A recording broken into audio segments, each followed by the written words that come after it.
and gentlemen, welcome back to another podcast. episode of the What Are We Doing podcast. My name's Levi McCurdy, and this is episode 115. How's everyone doing? Today is a glorious day. We got news late yesterday. Everyone knows. Everyone's seen it. Everyone's ready. Sam Gelman Jail is going to jail. Sam Bankman-Fried, SBF. Sam Bankman Jail is going, hopefully. I mean, we don't know quite just yet. It's not 100%, but we're pretty sure we're going to make some sort of example out of him. Former CEO of crypto exchange FTX, SBF, found guilty on all charges. I believe it was like 7 of them. I'm sure, I don't know exactly what they were. I'm sure we'll get to it. But guilty from the jury on all accounts. And that sentencing is set for March 28th, 2024. So next year. So we've got like what, 5 months, 1, 2, 3, 4 or 5-ish months, 4 months. And so, and then we'll see. He can get up to 115 years. 115 years for all of his crimes. Not sure why we don't just call it life at that point. Who knows? Maybe he'll get one of those chips from Elon Musk in his head before he goes to jail, and then he'll live forever. Maybe. Who knows? We'll see. And so when he gets there, listen, they're probably going to change his name instantly because he's not, something tells me Sam's not going to be able to stand up for himself. So they're not going to send him anywhere crazy. It's going to be a medium security type of thing. They're going to give him like a see-through TV and like a Game Boy. I doubt they'll give him access to the internet, considering he'll probably drop like a new cryptocurrency called $prison or like $soap or something because of where he's at. I don't know. And it's crazy. Like, so 115 years, we'll see what the judge does. And like I said, man, they probably want to make an example out of this guy. Unfortunately for Sam, he's this nerdy whatever guy who keeps all the clothes he owns in his backpack. We don't believe it. It's fine. You drive a Toyota because you give all your money to other people and charities. Well, it's technically not your money. It's we now know it was ours, but it's fine. So Sam Bankman-Fried, FTX, is done. He's out. He's done.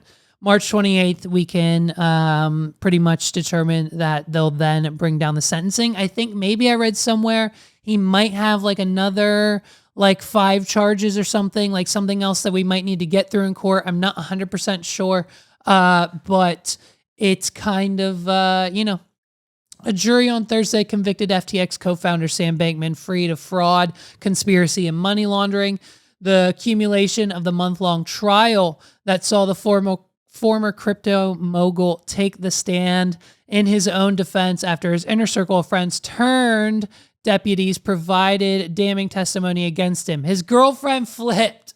Listen, you can give her all the drugs and you can have all the orgies with all your friends you want. At the end of the day, the woman is in charge, okay? Sam thought it was a slam dunk. He thought his friends would come to bat and say, Sam's a great guy. And Sam only has $2. And Sam loves America. And Sam does this. And Sam eats 13 bananas a day. Like that one video that guy did that he took down because he was embarrassed that he was associated with it and that it was kind of an embarrassing video. Whatever that one was. And so I think we covered it.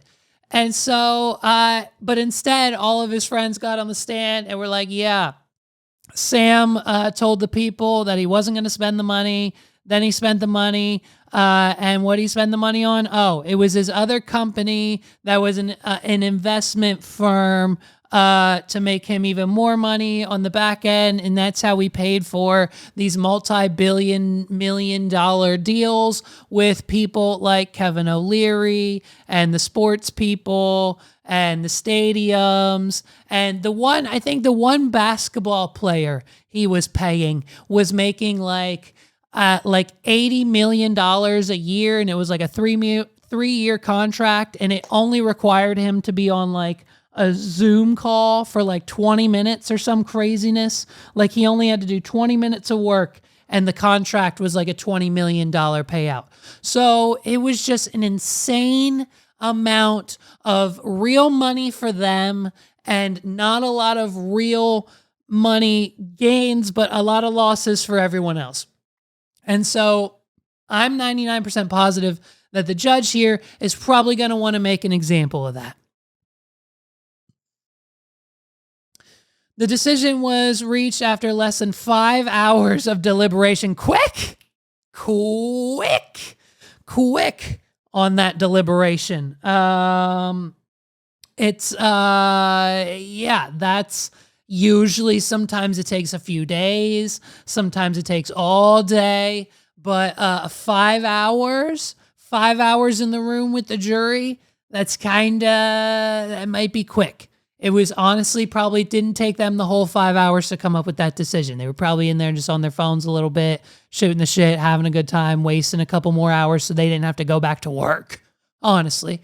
But convicted, right? 5 hours of deliberation by a jury of 9 women and 3 men who found Bankman-Fried guilty on all charges.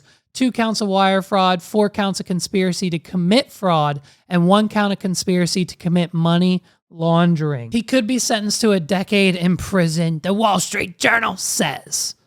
And, that's it?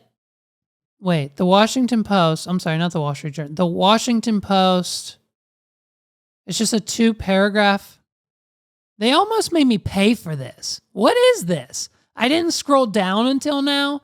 Literally, I'm on the Washington Post. They wanted me to pay to read this article, but instead I put in a fake email. I used my father's first and last name. I checked the other day if jeffmccurdy@gmail.com was being used, and it was. So I assume it's my father. If it's not, I apologize to the Jeff McCurdy who is using it, but there's a pretty good chance it is my father. So I'm using that for like all my spam email and stuff, and just when I need an email to get access to something like this. And so I literally put in his email address just to get access to this article, and I didn't scroll down because it's literally ads and then comments, and it's literally just 2 paragraphs. The Washington Post is charging people monthly to read 2 paragraphs, a 30-second read, and then 3,099 comments. Are you insane? This is what's wrong with America. Okay. Well, listen, all that information was stuff we already knew. I apologize. I thought the article would have more context. I thought they'd have people in the room. I guess we're just going to have to wait for the CoffeeZilla episode. This is what happens when you trust the What Do We Do in podcast. You know what I mean? Sometimes I read ahead. Sometimes I want it to be a genuine surprise, and it doesn't work out. So Sam Bankman-Fried, listen, he's probably going to jail, and it's probably going to be for a long time. The judge has to make an example. He's going to miss the release of Grand Theft Auto 6, and it's unfortunate. Here's the issue.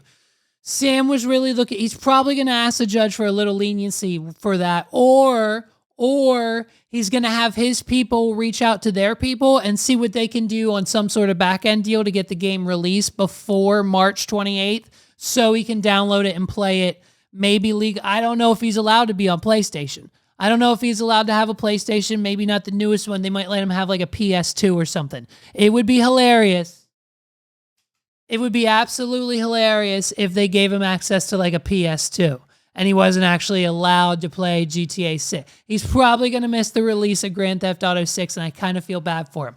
They're probably honestly going to make him cut his hair.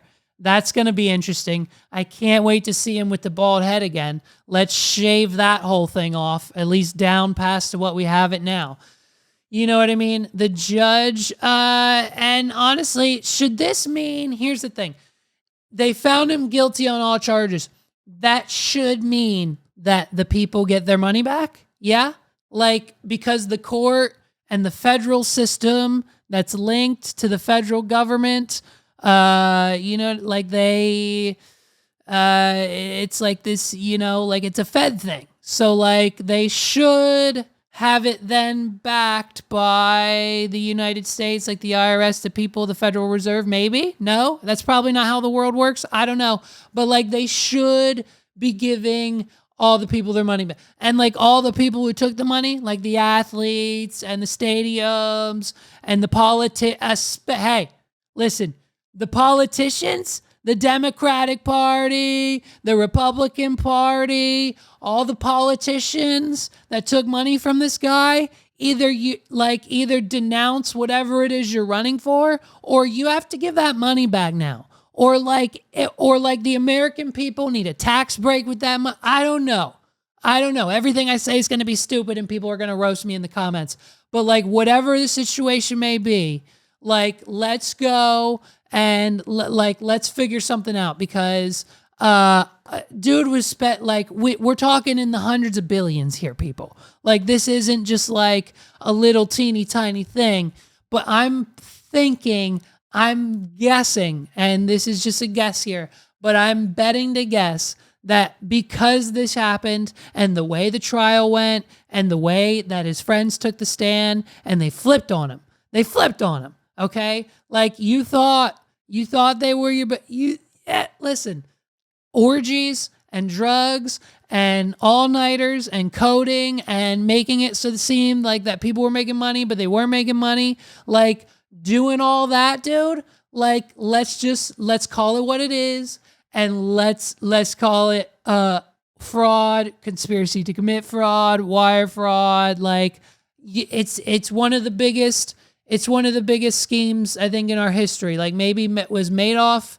I don't know. There might have been a bigger one, but like, you know what I mean? Listen, like Caesar and DJ Envy are now like, they're like, hey, remember us? Like now that Bankman-Fried's back in the news, because it's nowhere near compared. Listen, those two idiots were just flipping like low income houses and then charging like quadruple what they should in rent. And then like not even doing anything to fix or maintain the house. Like they're slumlords. Like that's all it was.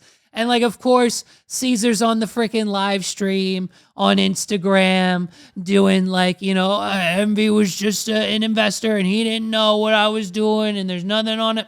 Please, come on, dude. Come on. We know what was going on. Like, iHeart's already got the fucking job listing up. We know. We know what's going to happen. He was involved. It's fine. You can spin it however you want on an Instagram live. But, like, let's just call it what it is. Like, you got caught. But it's fine because you're not as, unfortunately, it's now not as important. You know what I mean? Because now we've got the biggest fish back in the pond, and it's SBF, Sam Bankman-Fried. And it's crazy. It's crazy because crypto's going crazy right now, okay? The prices, I'm not even sure where we're at. Price of Bitcoin, I don't know where we're at right now. It's 34. That's okay, I guess. What's it been? Like what's the 6 months? Where are we at here? 6 months. It was 28. Okay, then it it stayed around 28, 29, then it dipped. And now it's at 34. So I mean, it's up 20% the last 6 months. It's up, I guess, 100%. January 1st, if you would have bought, you would have been up double. You would have been up 100% January 1st. So I mean, can you? That's numbers. Listen, all I'm saying, you would have put $100,000 into Bitcoin on January 1st. It would have been 200 now. You would have doubled your money 100%, right? Isn't that not how it works? Right? That's how it works. Yeah, you put in 16, you doubled it to 34. That's exactly how the math works out. Man math, you know what I mean? So Bitcoin's kind of up theoretically in terms. They think it's going up more. I don't know, but here's the thing. When it comes to everything else, it's the only thing that really matters in the crypto space is Bitcoin and maybe Ethereum. I don't know. I haven't checked in forever. I've been out since like 2 years ago. I'm done with it. And I'm so glad for that fact. You know what I mean?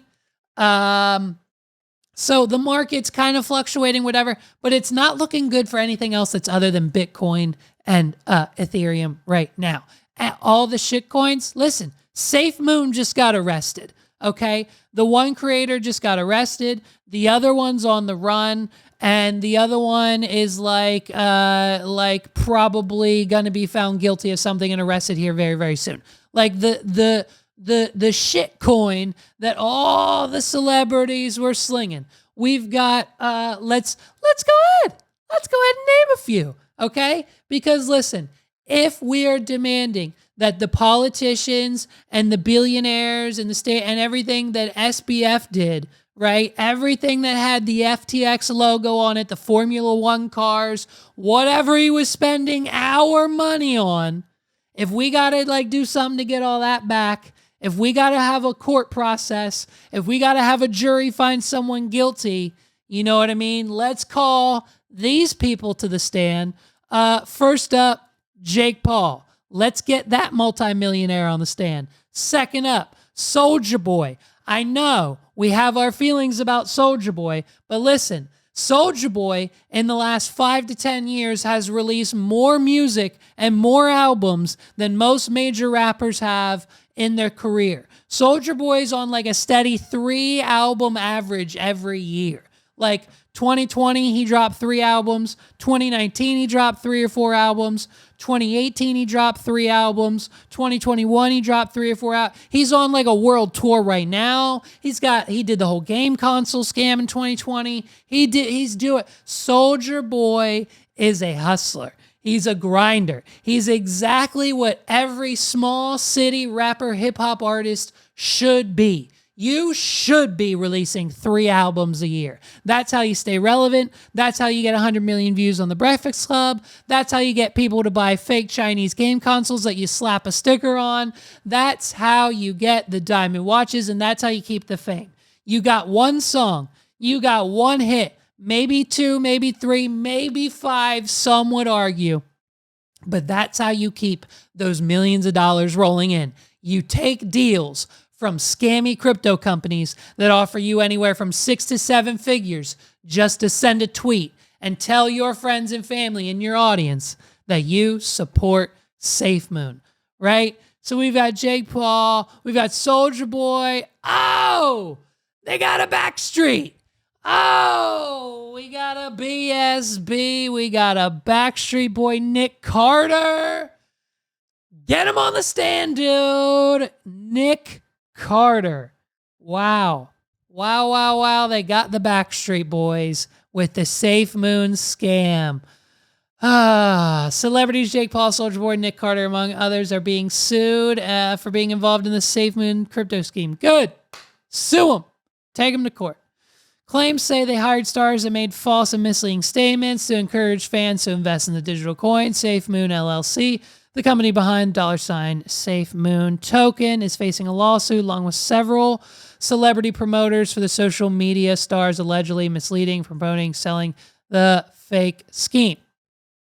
The company is being accused of collaborating with celebrities and others to make the investments look legitimate and track investors to social media to say, blah, blah, blah. Listen, it's the whole thing. It's the same thing that we see every single time. It's the same thing we saw with the NFTs, with Jimmy Fallon and the Bored Ape Yacht Club. It's the same thing we're gonna see over and over again with FTX and the other scams. And even listen, the Paul family's not scot-free. Logan still hasn't paid back like the crypto zoo egg thing. I think he offered him like 20%. They all, I'm pretty sure, said, hey, man, no way. We put in way more. If they didn't, I'm sorry that he scammed you again. But it's fine. So, like, we still haven't figured that out, and he still hasn't gotten in trouble. Instead, he's got, like, a multi-billion-dollar, I'm pretty sure Prime is now in, like, the 800, 900 million evaluation range because he just sells infinite amounts of it, like, by the boatload. So it's just insane that he doesn't have the money to pay back the crypto zoo scammers that he scammed, his brother Dink Doink, and all the other silly crypto scam. Listen, it's such a yin and yang, black and white situation with crypto right now, where like the OGs and like the people who didn't get involved in like the whole influencer, Instagram, YouTube, online social media marketing scam of it all. Like people like my neighbor, people like Crypto Joe.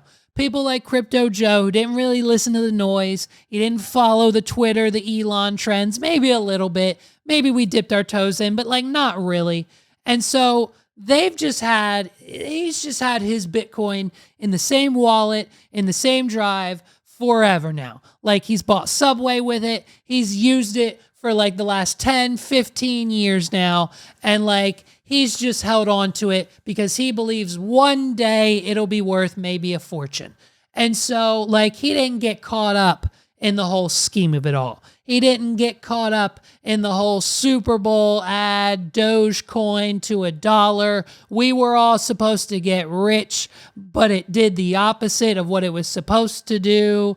Scheme that like, you know what I mean? Flip-flopping, Elon Musk one day on Twitter, not the next day. Tesla accepts Bitcoin one week, not the next because of economic concerns. Like, get the hell out of here, dude. It's insane. Every NFT on the market is now worthless. Every NFT is now essentially worthless. Like you can get a Bored Ape Yacht Club, the same NFTs that all the celebrities allegedly paid hundreds of thousands of dollars for, even though they were just gifted them and they were theoretically free, are now like worth what we make in a week's time. So that's fun for everyone. Gary V though thinks it's going to come back. Gary V thinks it's coming back. Okay. He's confident. He's taken his NFT collection to the physical world, which is hilarious. When the technology becomes big and then the bubble bursts, all the people who think that they're smart and we're on the curve and on the edge and ahead of that bubble burst are like, well, we were kind of smart and we took VFriends and we made stuffies and we made trading cards and we made a convention around it and we got a deal with Toys R Us and Macy's and we got VFriends.com and now we've got VFriends 2 and we've got VFriends 3 and VFriends 3's coming. And so we've got like, Empathy Elephant and we've got the Stupid Stingray and we've got, the Killer Kangaroo and we've got the Doji Dog and we've also got the Angry Ape. I love the Angry Ape. That's my favorite one of the VFriends 2 collection. So that's essentially like where they're all at. Like Gary still believes that like concert tickets or whatever and like your Taylor Swift Eras Tour tickets or NFTs, blah, blah, blah, like whatever. But like, it's just the crypto market is so crazy. I'm so glad I'm out of it. If I told you so, you told you so. And if you told me so, you told me so. And now I'm saying, well, yeah, you were right. It's fine. But I got out, dude, before the crash and everything. So like, hey, like Justin and I have always said on this podcast, if you made a nut and you saw it and you bought it low and you sold it high and you were one of the people that made the money, listen, I don't know where my math came out. I'm sure I've said it on the pod before. I think I might have made a little bit. I might have either broke even or made a little bit of crypto right before I got out, right before the crash. And it was crazy. It was a train that we were all on. And unfortunately, that train derailed somewhere in Georgia and just caused a massive, massive, massive mess. And so this is what we have. We get left with a country in peril. And if the country, listen, whenever the country is in peril, you know what I mean? We have to rely, we can't rely on like the people who are in charge or the administration or whatever it is, whether it's whatever side it is, we can't rely on them really most of the time. So we have to rely on the celebrities, okay? And so it's just the celebrities, when we need change and when we need real structure in this country when it comes to crypto and even now war, because listen, the world is in trouble, okay? It's every day now that we're getting new countries fighting with each other. China wants their pandas back from us, so we're shipping the pandas back so they can attack Taiwan. We're pretty sure the reason China wants the pandas back from the United States is because they basically want to strap machine guns and other weapons onto the pandas and send them into Taiwan. And that's going to be their first force of attack. With unfortunately, they are requesting the pandas back from the United States, and there's nothing we can do about it. So once that happens, they're going to be at war. We've got Israel, we've got Hamas, we've got the Ukraine, we've got Russia. United States is sending $100 billion. We've sent warships, we've sent money, we've sent weapons. We're probably sending people, which means we'll be at war, which everyone's just saying we're on the brink of World War III. But hey, it's kind of getting really, really like we're at the door knocking at the definition.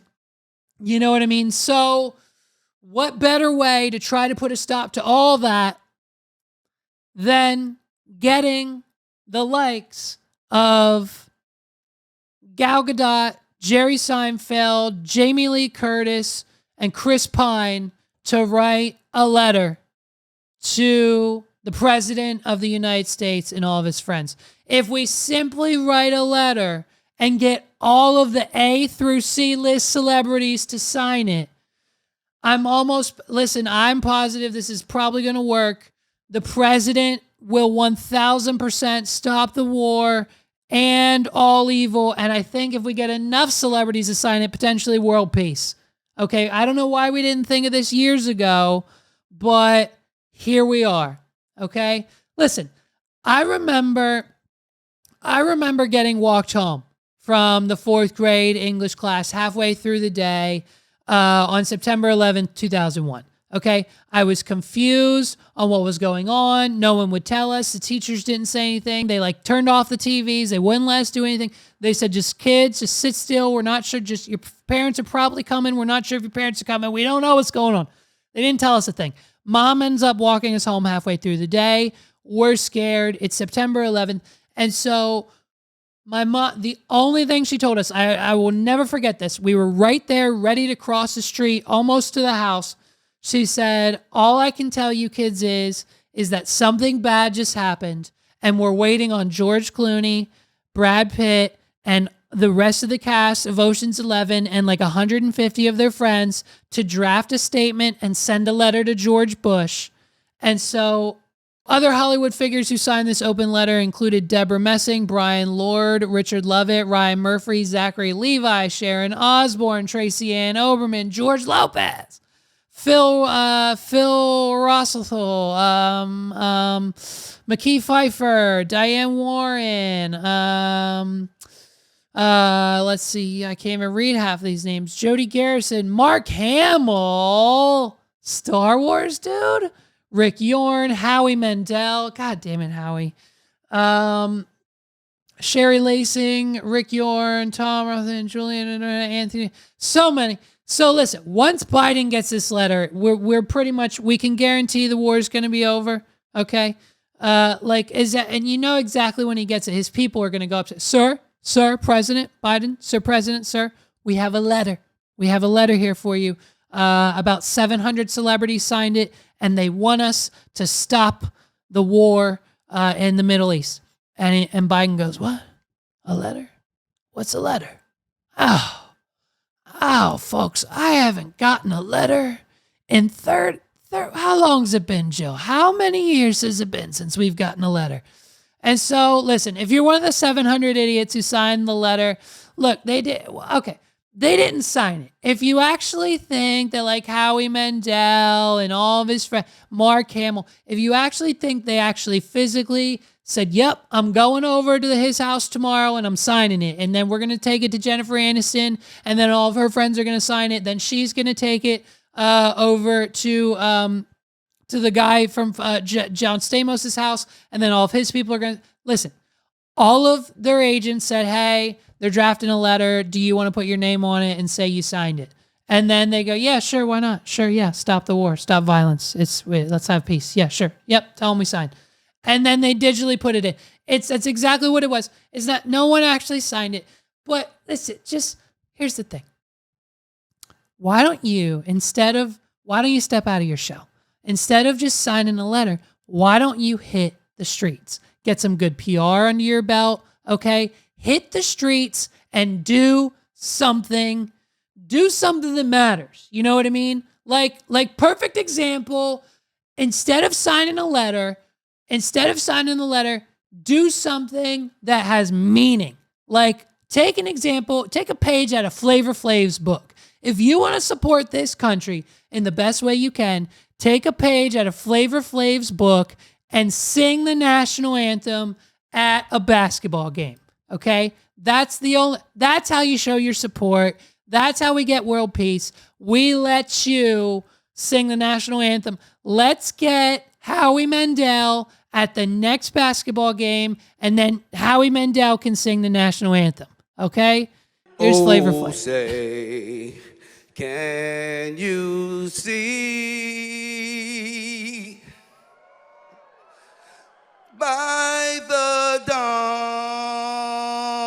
Okay, so right there, listen, he spent all week long.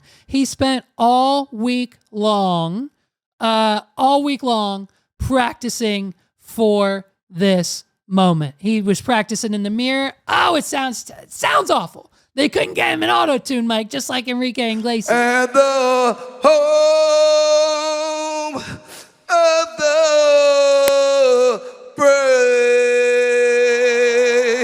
of the brave, of the brave.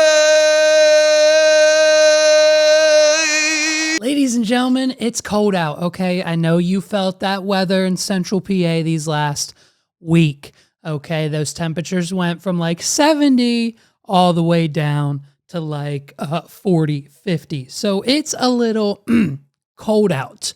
No more t-shirts. You got to get the jacket, the hoodies out. That's why it's time for me to tell you about Dude Robe. Because not only is this versatile piece of men's fashion great for when you get out of the shower, it's great to wear in public. Okay, listen, do I wear my dude robe when I get out of the shower? Yes. Do I wear my dude robe when I go to the grocery store? Yes. Do I wear my dude robe when I go to the gas station? Yes. Do I wear my dude robe when I go to the dispensary? Yes. Do I wear my dude robe when I go out, when I need to do things? Yes. Every time, yes. Because you know why? It's not just a robe, okay? It's got this sweatshirt-like hoodie material. It's got a hood. It's basically a hoodie/robe for your body. The reason I found this robe, okay, Meg's got this, whatever department store robe, and the only place you can buy a robe anymore is like the department store.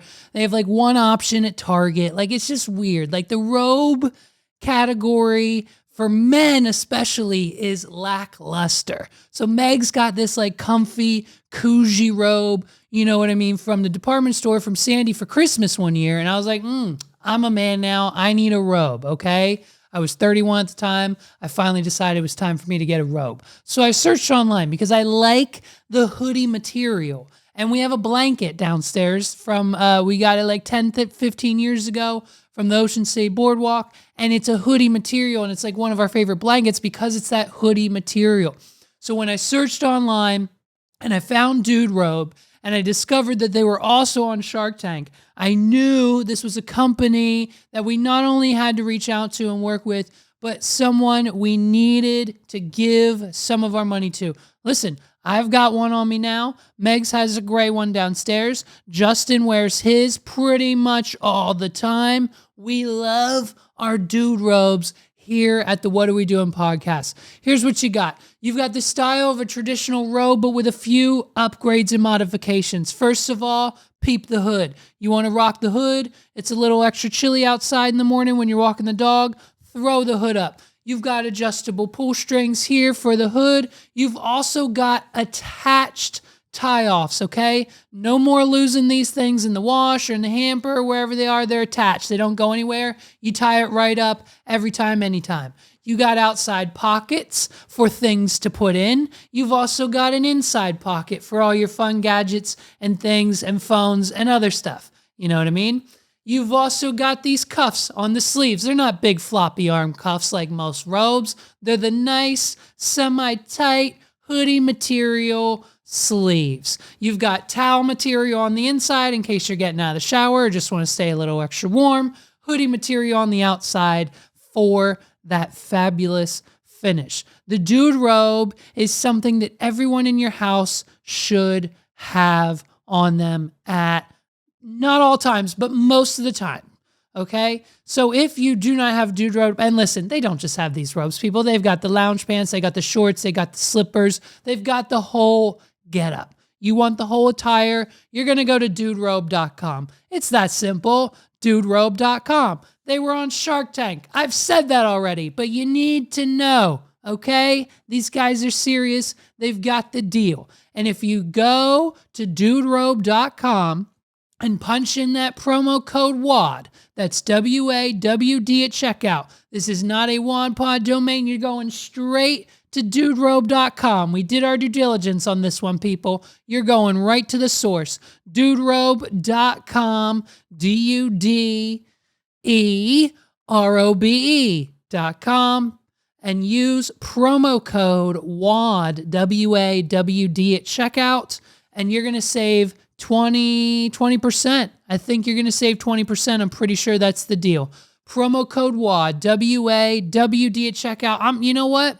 I'm going right now. I'm going to Dude Robe right now. I'm going to get you an exact live discount. Here we go. Dude Robe. Boom, boom. Add to cart. I want the blue one. We've got the black and we've got the gray. We don't have blue. Let's use promo code WAD. Originally $115. Promo code WAD gets you $23 off your dude robe. I mean, talk about a bargain. I'm pretty sure that comes out to 20%. Promo code WAD at checkout, people. Listen, what more do you want? Listen, this holiday season, you've got to get your Christmas shopping done right. You're going to ask your fiance, you're going to ask your boyfriend, your husband, your wife, whoever you need to buy Christmas gifts for. And I guarantee you, if they're 25 years or older, they're going to say, nothing. I don't need anything. Don't get me. I don't know. I just, whatever. You know what I mean? I don't know. And you don't know what to get them because everyone's into some different stuff and it's not really a unanimous thing. So you need to get them a dude robe. Listen, I know people who went to Christmas last year who didn't get their relatives and their loved ones dude robes, and they had a miserable time. It was a crappy dinner. The turkey was dry. The ham was undercooked. The mashed potatoes were lumpy, and the corn was cold. And they had a terrible time, and they could have spiced it up if they had a few dude robes to open, and they could have saved a butt ton of money if they used promo code WAD at checkout.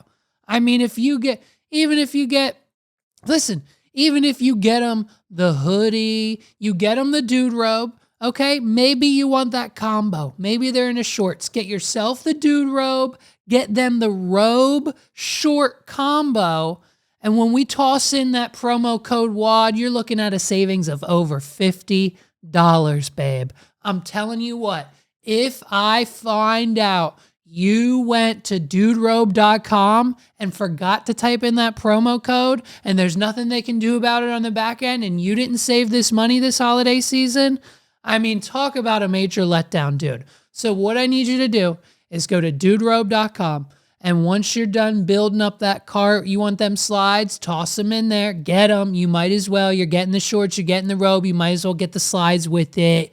Get yourself a pair of pants, and you're going to type in promo code WAWD at checkout, and that's going to save you money, okay? I know there's nothing you like more than saving money. When I bought this one, guess what promo code I used? WAWD. When I bought Meg's, when I bought Justin's, I used the promo code. So please, go to duderobe.com and get some shopping done this holiday season for your husband, your wife, your girlfriend, boyfriend, fiance, whatever.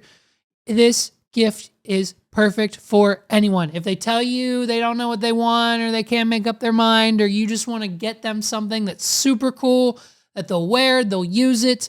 It's the ultimate gift. So duderobe.com and check it out. Don't forget, promo code WAD at checkout. Back to the show. if this year hasn't been good enough for Travis Kelce and the Kansas City Chiefs and the Kelce family, of course, his brother over on the Eagles, his mom, Donna, with the team, of course, gaining Taylor Swift as their lead cheerleader. It's no surprise that Travis Kelce has hopped on the train of celebrity frozen food dinners that are sold at Walmart. Listen, I don't know what it is about 2023 that has given us some of the most gnarly and some of the most unforgivable celebrity frozen meals. And it's unfortunate that I have to say this, and it's with a freaking heavy heart, dude. It is with a serious heavy heart. But Gordon Ramsay, what in the bloody fuck are we doing with those frozen meals from Walmart? Listen, folks, it's so bad. I haven't even purchased to attempt to consume one of these because every review video I see is the exact same, and I'm kind of terrified. This is what some of Gordon Ramsay's 5-star Michelin chef, 23 seasons of Hell's Kitchen, I'm pretty sure, has MasterChef, 10, 15 seasons, MasterChef Junior. He's got so many shows. Next Food Star, Kitchen Nightmares is back. He's got an Empire. He's got Hex-clad Depans. He's got Vitamix. He's got restaurants all over the planet. He's got a multi-billion-dollar culinary TV network studio, restaurant extraordinaire. Probably at this point in time, he's the Michael Jackson, Taylor Swift of the freaking culinary community. I mean, I think before him, I think maybe like Wolfgang Puck. Maybe like some would argue Bobby Flay is up there, but I just don't think Bobby Flay has the numbers and the manpower behind him like Gordon Ramsay does. I think Ramsay has become one of the number one household name chefs, idiot sandwich viral moment. Every time he'll yell at you, he'll praise you. He will tell you the God honest truth. He's like one of the number one people I think anyone has ever wanted to meet on this planet. For a lot of people, myself included, like if I freaking like those videos of Gordon Ramsay just popping in to weddings or whatever, if that would happen to either my wedding, I know I'm not that lucky, or at least one of the 30 to 40 weddings I'm at every single year, that would be the moment of my life. Like I'm talking Josue, Britney Spears, We're Obsessed, Christina, like everybody, like let's go Gordon Ramsay. He's at the top of the list. I don't think anyone can really argue otherwise. And so I just, the frozen meals, I mean, there's shepherd's pie, I think, is on the list. It's not, there's every video I see, I can't justify spending $8 for this like gloopy, frozen, like it doesn't even look like a substance kind of, I guess what we're calling a meal. So it's just a small, I think, hiccup in the chain of command, the supply chain of maybe Gordon Ramsay signed off on one to too many different, you know what I mean, collaboration deals. And I'm thinking maybe the frozen food Walmart collaboration wasn't the best idea. And so we can kind of maybe, I don't know, sort of say the same thing potentially about Travis Kelce. So you know what I mean? What better way after a long winter's cold, beginning of November, end of September, October, winter's football game that's like, 30, 40 degrees in those stadiums sometimes.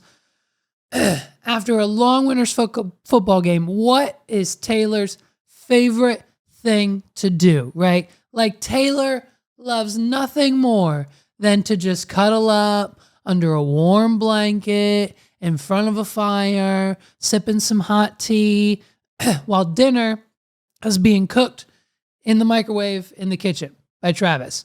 And so here are the options for the Travis Kelce frozen dinner meal releases. A lot of them are kind of the same, I think. Well, here we go. We've got bacon mac and cheese. Simple out the gate. The dish features jumbo macaroni noodles and a cheddar cheese sauce with pieces of bacon sprinkled throughout. Easy peasy. Sounds good.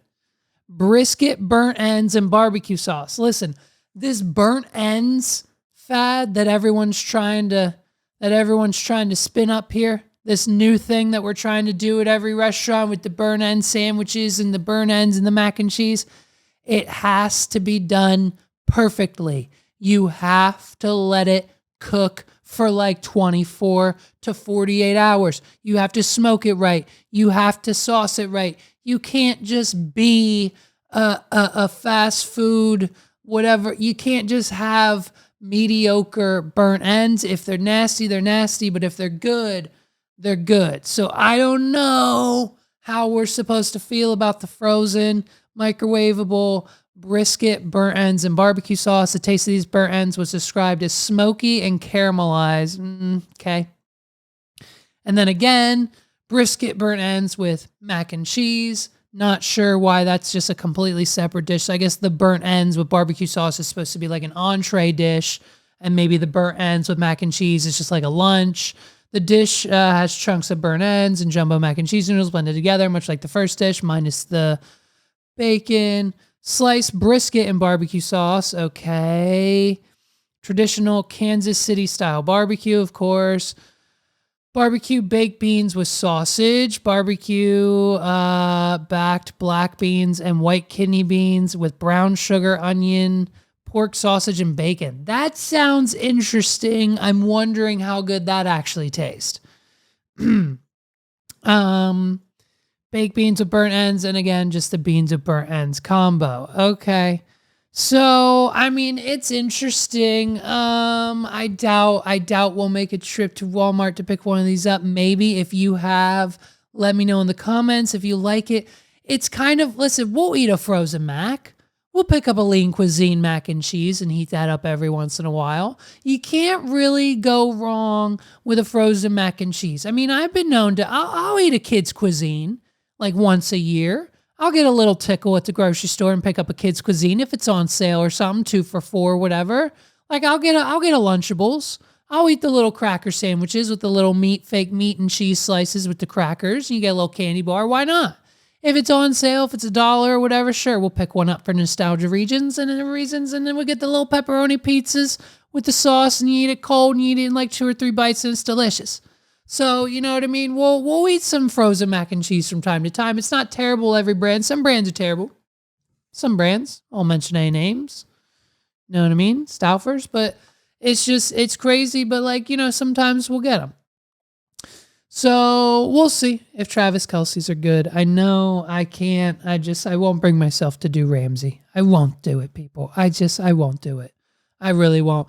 By the way, we did the math, we did the research, so you don't have to. Last bit on Taylor and Travis. You know we have to talk about them every episode just to keep the numbers up because, you know, most people just don't naturally watch this podcast, so we have to kind of like, you know, pump the numbers up and just, you know what I mean, go talk about whatever's hot. And right now she's worth $1 billion. She just got her billionaire status. The tour did $4 billion. Projections were $2 billion. They doubled it. It's crazy. Argentina's happening now. She's on her way over to Eastern countries. Be safe, Taylor. Be safe. And she's in the middle of like 3 different wars. That's not good. So we'll see. And so Travis got to see her last week. Some reporters were asking him if he loved her, trying to get the L word out of him. And he did what every man should be doing who's dating Taylor Swift, saying to keep his personal life out of the media. Good boy, Travis. But listen, we did the math.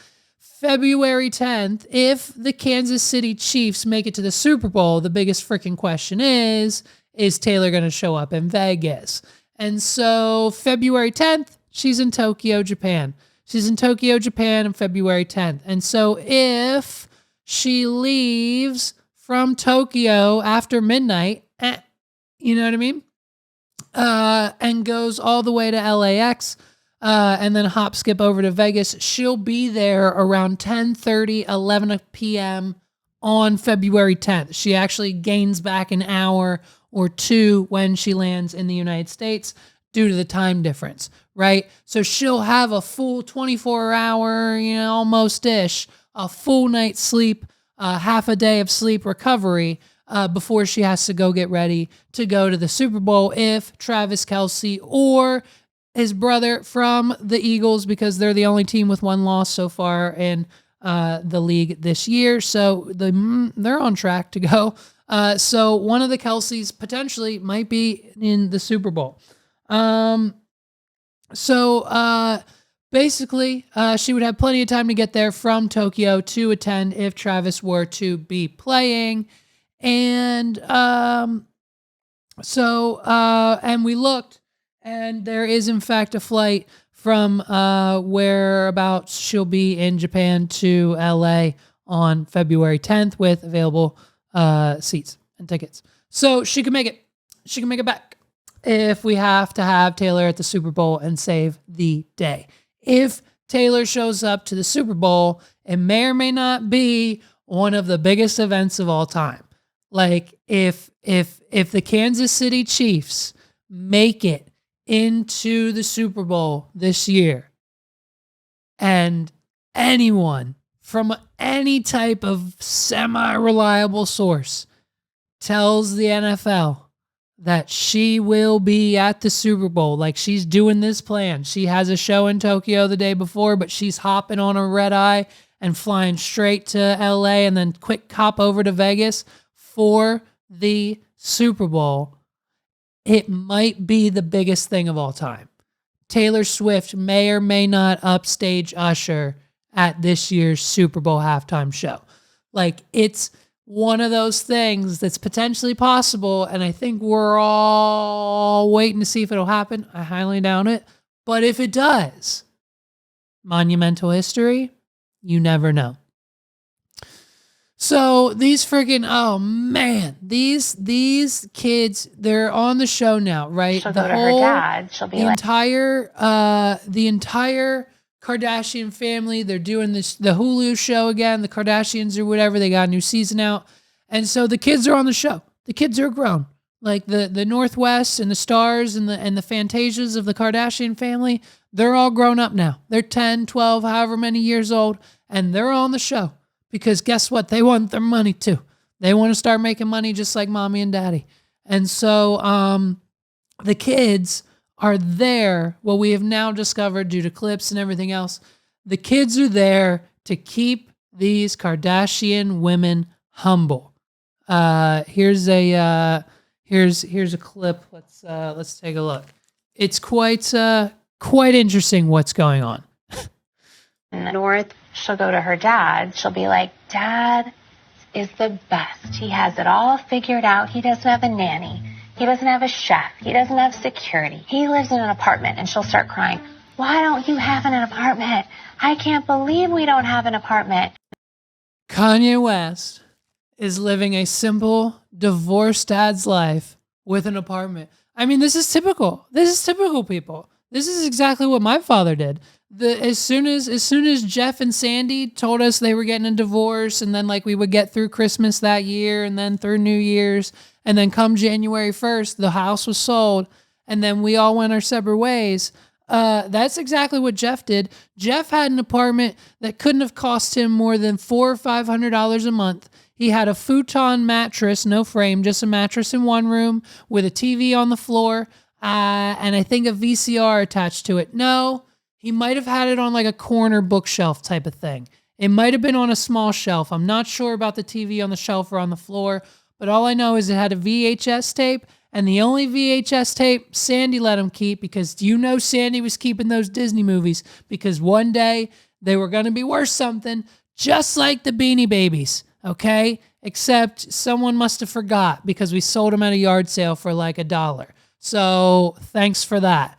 But you know what I mean? Sandy definitely kept all of the VHSs except for Casper Meets Wendy. You know what I mean? So every time we were at my dad's house, which was like every other day until they got the whole court custody thing figured the fuck out, because it wasn't just a quick overnight process like it is in 2023, back in 2000, I think maybe. I don't know, something like that.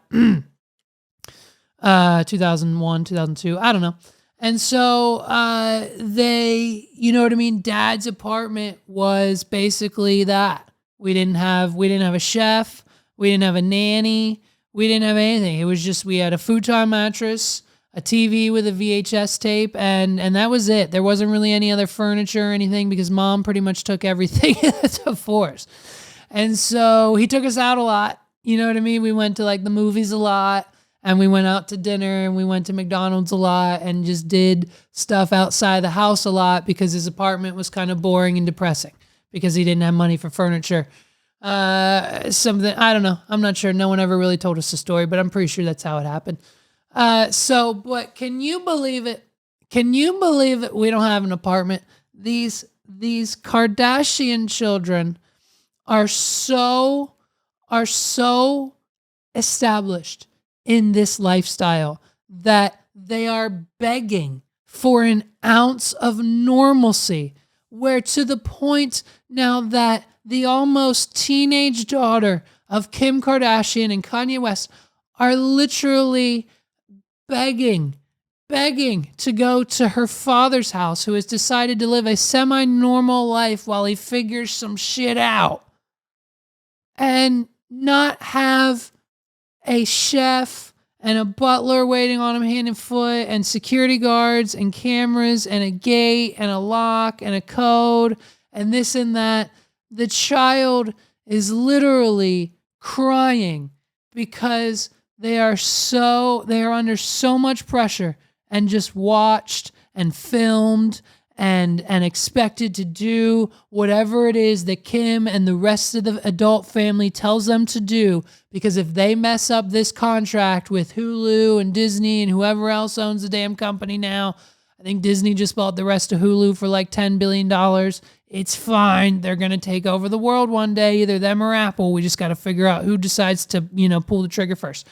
And so now we've got things happening like a billionaire child just begging to go to her now single, recently remarried father's apartment because it's just a 1% of normalcy from her typical life under scrutiny, paparazzi, flashes, TMZ, interviews, VIP meet and greets, this meeting, this video, that photo shoot, everything that Kim Kardashian puts those children through, which, I mean, but she might as well. It's a tax write-off. Everything she's going to pay them, she's going to funnel all the money through the kids because it's free and tax. You know what I mean? It makes sense. So she's got to do it. It's business, babe. But like, holy shit, we've got the millionaire children just crying at the fact that there's no chef. I mean, talk about freedom, because they can watch whatever they want on the TV and they don't have to worry about the security guard standing right outside the door every time they want to piss. Like, it's literally insane how, deluded the minds of the West and Kardashian children are. And that this is, and it's good. Good for them. Hey, you know what? Is it in the mail? Father of the Year award for Kanye? Good for him. Good for him. Because it seems like Adidas is doing pretty well now that they're selling off the rest of the Yeezys, and that relationship's probably going to get mended because Adidas realizes they need that extra $3 billion a year in revenue, okay? Some of my numbers in this episode might be off, but they're pretty freaking close, right? And so, once he figures some things out and we realize that we shouldn't probably say certain things, especially with what's now going on over in those countries, let's maybe keep all of those opinions to ourselves, Mr. West. And now that he's finally kind of got that under wrap, we might be coming back. We might have new music. We might be a little uncanceled, but good for him for, maybe cooking his own meals or like having the wife do it now for the kids. Like obviously it's a good time to the point where Northwest is in tears, crying to her mother, wondering why with all this money and this huge mansion we have, why we don't have a simple little stress-free apartment. And that's going to be the downfall of our society. That's our next president, President Northwest. Like, you know what I mean? It's got a ring to it. I don't see why not. As soon as they drop the age limit, like eventually we're going to allow like AI and shit to run for president. So they're going to drop the age limit and the fact that you have to be sentient at all. And then boom, bam, that's just going to give the Kardashians or whoever else their opportunity, maybe The Rock, maybe Oprah, to move in, be president. And then it's just going to be whoever has the most followers on Instagram is going to run the country. And if it fluctuates, we'll reevaluate every year instead of every 4, maybe. So it's pretty crazy. It's pretty crazy where we're at, where we're going, and how fun of a ride it's been, and how we ended up here. Because I don't think anyone knows. I don't think anyone was paying attention, and now poof, bam, here we are, and we've got Northwest questioning what her mother even does on a daily basis, eating an onion like an apple. And if that isn't just red flag number 2, I mean, crying over the apartment, red flag number 1, that eating the onion raw, weird, red flag number 2, maybe it's time to get the kids off the cameras. Maybe let them have a little bit of a normal life, like living in an apartment. You know what I mean? Because if we all didn't grow up in a undersized 1-bedroom apartment for some form of our childhood lives, like, what do we do? You know what I mean? It was me and my dad and my sister in a 1-bedroom apartment. Then we moved to like a 2 or 3 bedroom condo, but it was still kind of like an apartment size type thing. It was only it was 1 floor. It's theoretically an apartment. And so that was that. And like, you know what I mean? Mom kind of sort of had a half house condo apartment thing. That was that. My son grew up in our 1-bedroom apartment, slept in our bedroom with Megs and I for the first 1.5 to 2 years of his life until we moved here. You know what I mean? Like, it's everyone's been there. Everyone's had that shitty 1 to 2 to 3 bedroom apartment that we've had to make some upgrades to. Some were legal, some weren't. Some we just kind of dealt with, and it's just like we all had that upcoming. And if you don't, that's how you end up on national television eating a raw onion like an apple. So that's fun. Hey, listen, don't forget, check it out, dude. Check it out. The Recap and Record podcast season 3 has officially dropped. We're on episode 2. It's been 2 weeks now. Where have you been? If you're into reality TV, specifically dating reality TV, we're covering the now CW's F-Boy Island. They're also on season 3, so it worked out perfectly for the podcast. We just got done Love is Blind, which was just a waste of time for everybody, a shit show of a season for Netflix. I don't even know if they're going to bring that back. Literally everyone from the show, except I think for Milton and Lydia, who I think honestly might be living separately at the moment. Everyone else from the show has a different significant other now as we speak, and we don't know any of them because none of them were on the show. So good job, Netflix, on that one. Kind of dropped the ball a bit.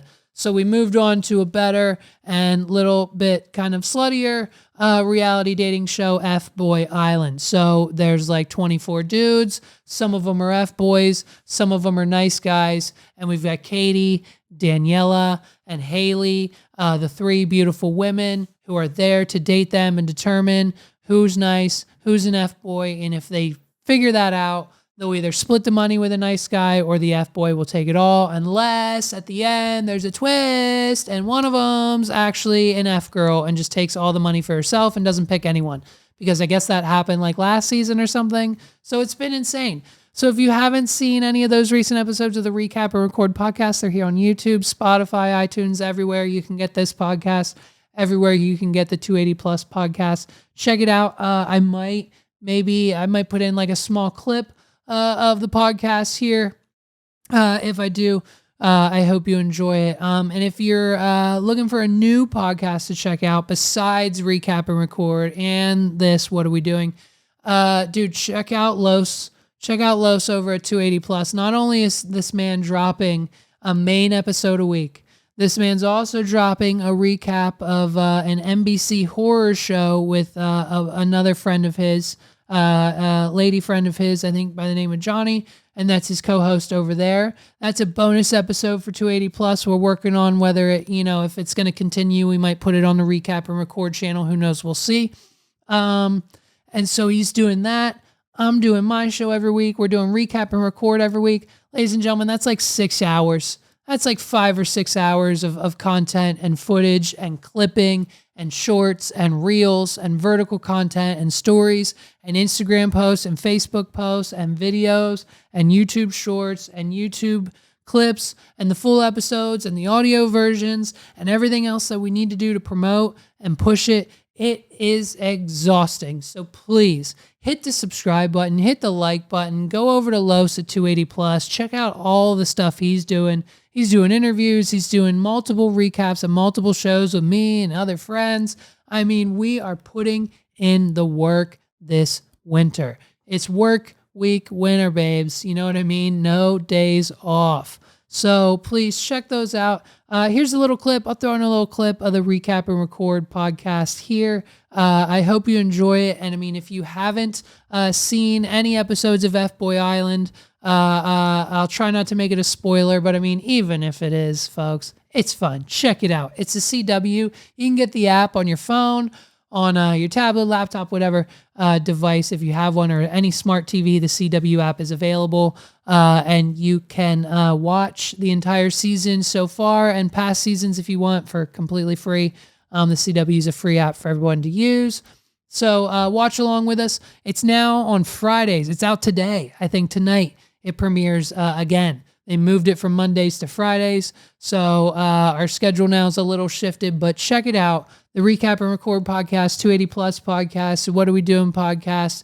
It's crazy. We're dropping multiple hours of content and clips and videos and podcasts every week. It's crazy what we're doing.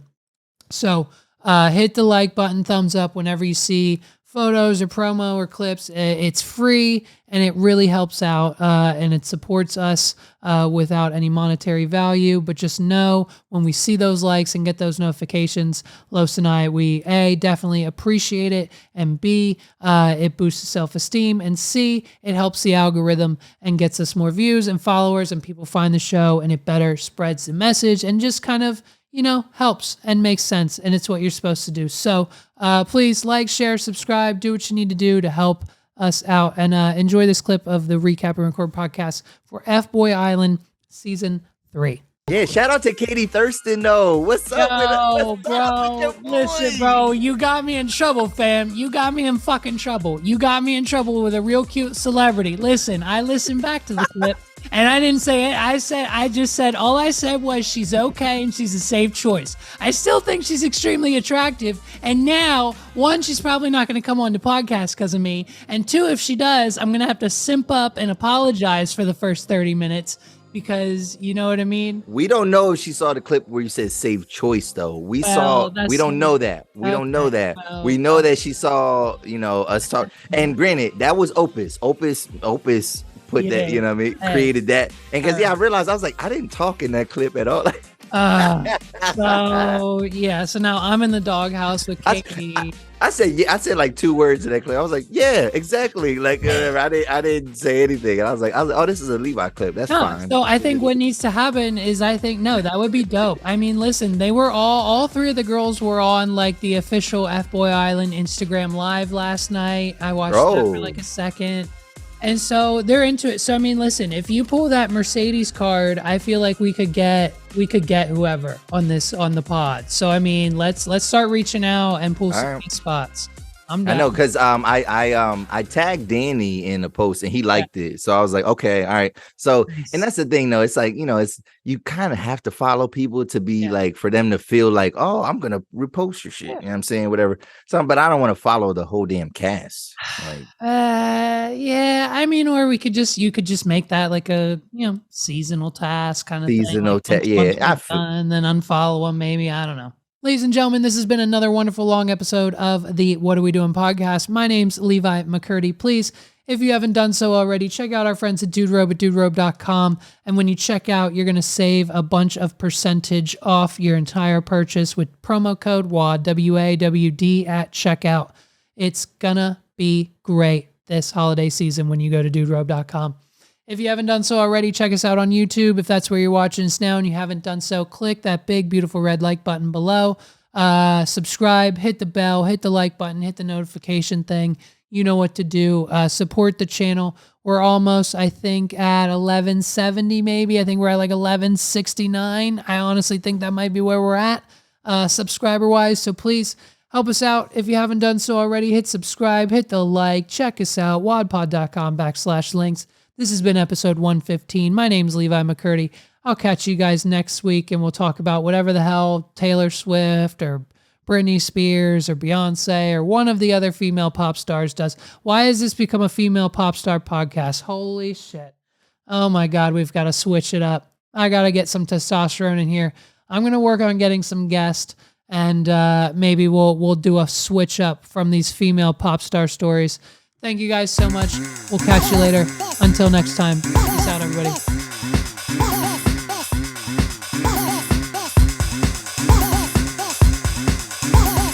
This is the What Are We Doing podcast.